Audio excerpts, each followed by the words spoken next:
Good morning, good afternoon, good night. I'm Blackbright and I'm going to be discussing a somber topic today. Somebody asked me to talk about knife crime. They asked me to talk about it in London and Birmingham, but to be honest, wherever it's happening, it shouldn't be happening. So I'm not going to concentrate on specific areas. I'm just going to talk about it generally and try to talk about it from an analytical standpoint, because we get figures in the media and, we get figures in the newspaper. So you all know that, there's in excess of about 40,000 stabbings as of March last year. Now, when we kind of live in our little neighborhoods, we can't imagine that around the corner there could be drug lords, there could be gangs, and there could be children feeling very, very vulnerable. And because they're neglected at home, or because they're bullied at school, or because they feel victimized for whatever reason or neglected, they fall prey to these kind of people. They fall prey to those people who are out, those predators who are looking for young people to pull into their gangs, to pull into their drug rings. And the thing is that when all we want to know is how to make it stop. What is it? Why is it happening? Now, we have to look at it in the social context. We have to look at it from the emotional context of the child, the psychological impact. And we have to look at it from an environment point of view, technical. All of those things come into play. Now, if we're thinking about emotional, are those children who are tackling or taking guns, whether it's from the kitchen, whether it's from the shops, but they need to feel protected. That is the reason they carry the gun, because they don't know what's going to happen. So they carry it just in case. A lot of them don't intend to use it, but they might get cornered, or they might, somebody might dare them or call them a pussy and all those kind of things and, jive them into using it. I don't believe a lot of these young boys go out of their house or leave their house with an intention to kill somebody or to stab somebody. I believe a lot of it is provoked. I believe there's contract killings with these drug lords. I believe these young children are made to do things, especially if they've lost the drugs or if they've been stolen. They're made to get the drugs back. There's lots of things that go on in these young people's lives. Can you imagine young people, how they grow up today? It's not like when we grew up, where we had gardens and we had parks and our parents sat around the dinner table and we all chatted and talked and we discussed our problems. It's not like that today. We have broken families. We have people, even if they are at home, they're all in their little rooms. They're all locked away. A lot of kids these days, or teenagers, have do not enter on their doors. And they're in there, you don't know what they're doing on their phones, you don't know what they're doing on their laptops.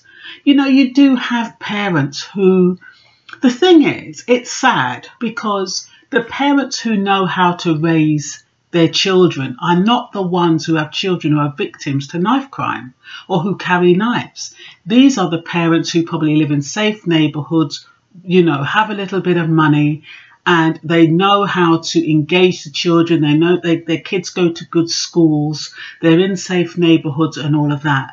We're dealing with children who are born to fail for a lot of reasons, whether it's because their parents have broken up. They move into poor neighborhoods or dangerous neighborhoods. The parents can't afford to take them anywhere else.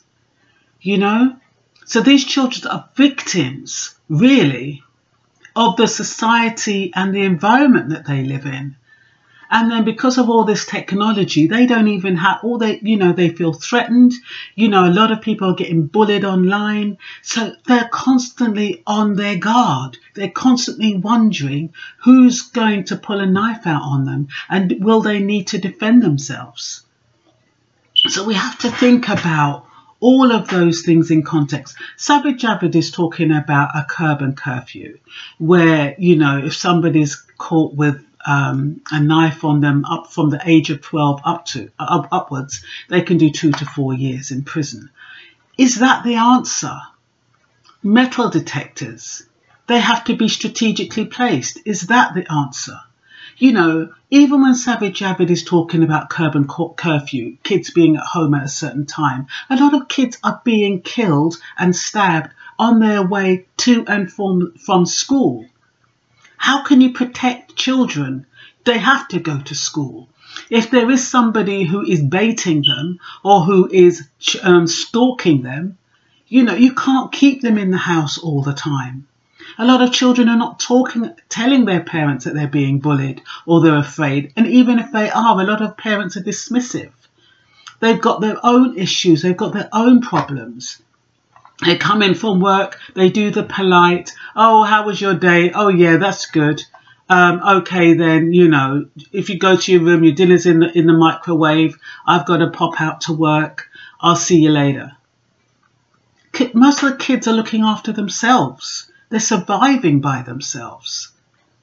So how can you know, and then everybody's alarmed because there's an increase in stabbing. Nobody knows what goes on in a teenager's life. It's a time when they take risks. It's a time when they have unprotected sex. It's a time when they start smoking drugs. It's a time when they start drinking. And a lot of these violent acts happen when they're drunk, happen when they're high, and they don't have the full sense of their faculties. Some people are even suffering from mental illness already, so that just exacerbates it. Some people are schizophrenic. We do not know what's going on in the minds of these children. All we do, we see on the media another person has got stabbed. We used to be able to discuss things, you know, if you went to a club and you stood on somebody's foot or you didn't like somebody, you would say to them A, B, C, D and E. Not anymore. They take out a knife and stab you. You have an argument. You can't even guarantee you're going to come home. You can't even have an argument. You can't stand your ground. If you have morals or if you have values, you can't even stand up for your morals and values because you could be killed. I remember I went to this place where there were some teenagers and they were jumping, they were writing on the walls and they were jumping up. And I wanted to say something. In fact, I think I did that time. I think I said, what do you think you're doing? And there was about 4 teenagers, and I've never felt so scared in all my life because they followed me to my workplace and they were hanging around. And it was really, really intimidating. Now, it makes me feel that if I see teenagers doing something wrong, whereas in the olden days you would talk to them and tell them, look, you know, you'd have that community spirit, I'll tell your mum or whatever. You daren't say anything to them because you don't know what the repercussion is. You don't know what their mindset is. You don't know what they're going through. You don't know if they're being harassed and put in a position where they're always on the defensive, always angry, always fancied, always feeling betrayed, always feeling, you know, let down and disappointed. Children are not getting quality life, and it shows in the amount of stabbings there are. Not only are knives easy access, that, you know, you don't need a gun, but, you know, if you need to, this is the easiest way, you know, in your mother's kitchen, for Christ's sake. I think parents should be counting their knives, and if one is missing, they need to talk to their child about it and find out what's going on. I bet parents don't even know how many knives they've got in their drawer. So if one is missing, they won't even know. But parents need to pay attention. They need to look in their child's eyes. They need to pick up body language. They need to pick up the signs. They need to care. They need to care again.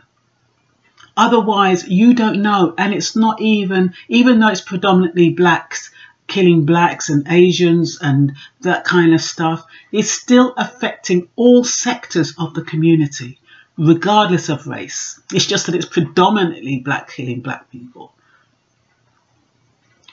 And I think, you know, sometimes that's why it's so disconcerting, because if black boys are not in jail, they're killing each other.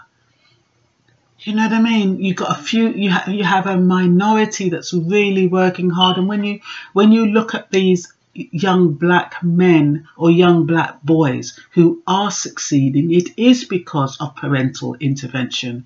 It is because their parents are involving them in their lives. It is because they're taking time to find out what's happening in school and going to their school days and dropping them off to school and picking them up from school. I know it's a hassle, but that's what parents are doing or have to do in order to know that they're picking up their child and it's going to be safe.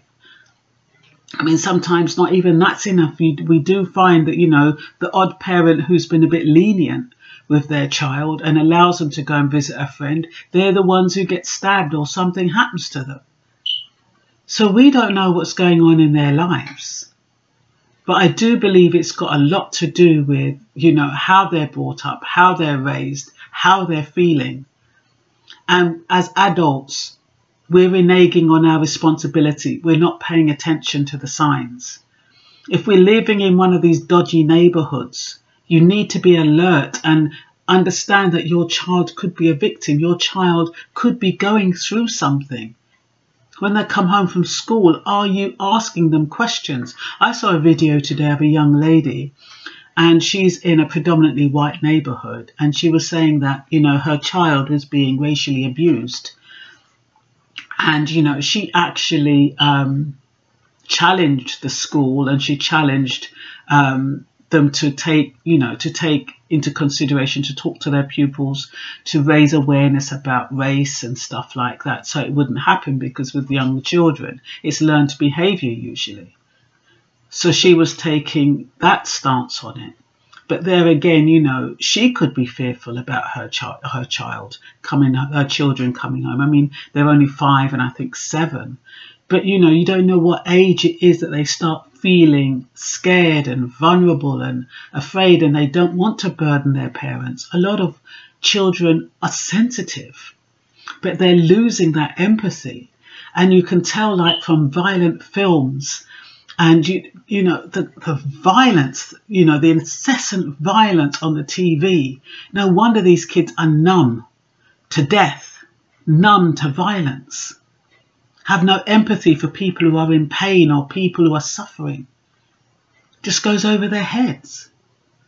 It's all a part of the same thing. It's all a part of what is happening to young people today. So I don't know what the answer is. I mean, the police, I think they're being given 920 million, but I don't see how that's going to help young people.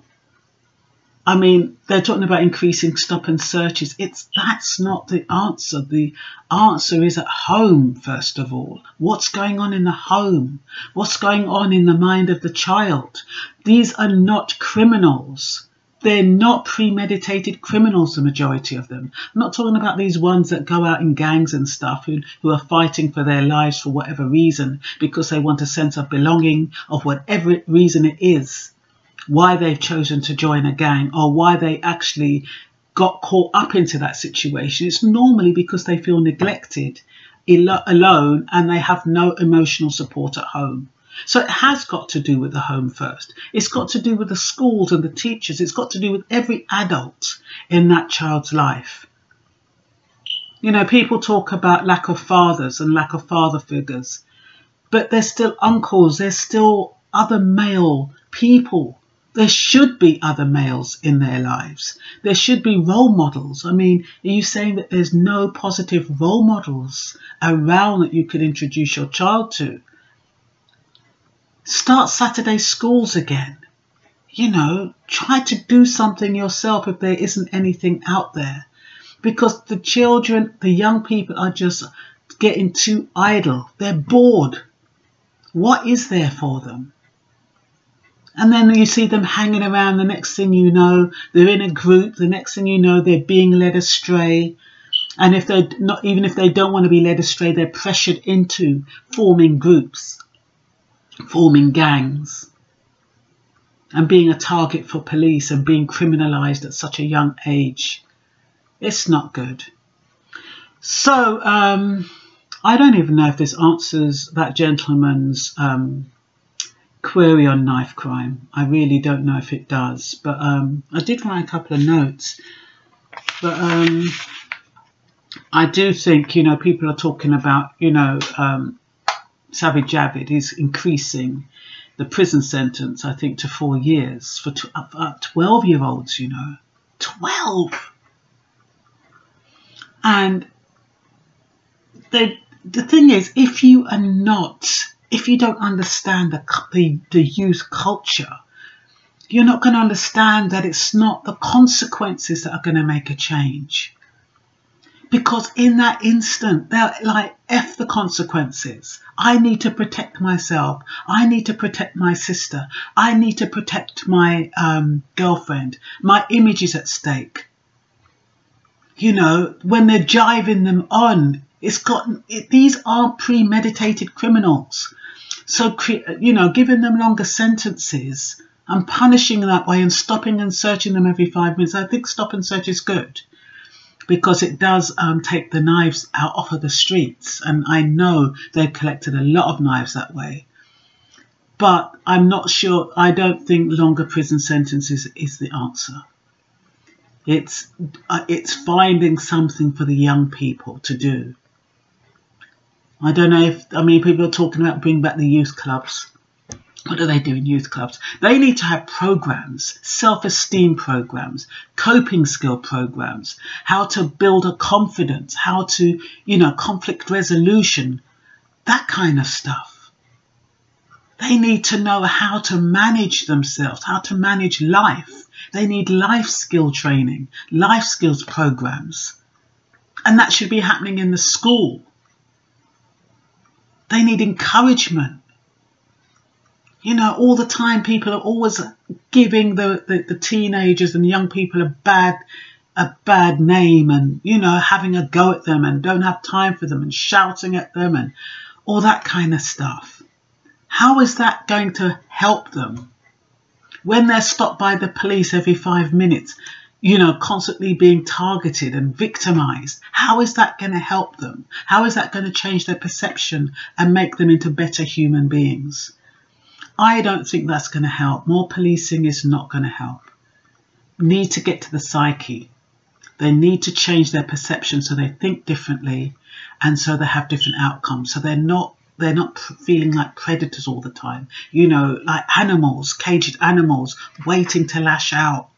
You know, always alert, always, you know, on the defense.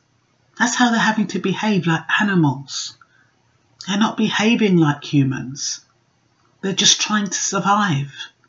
So the answer is not in more policing. It's in more caring and supporting. That's where it is. Anyway, that's all for now. I hope this is useful. Bye-bye.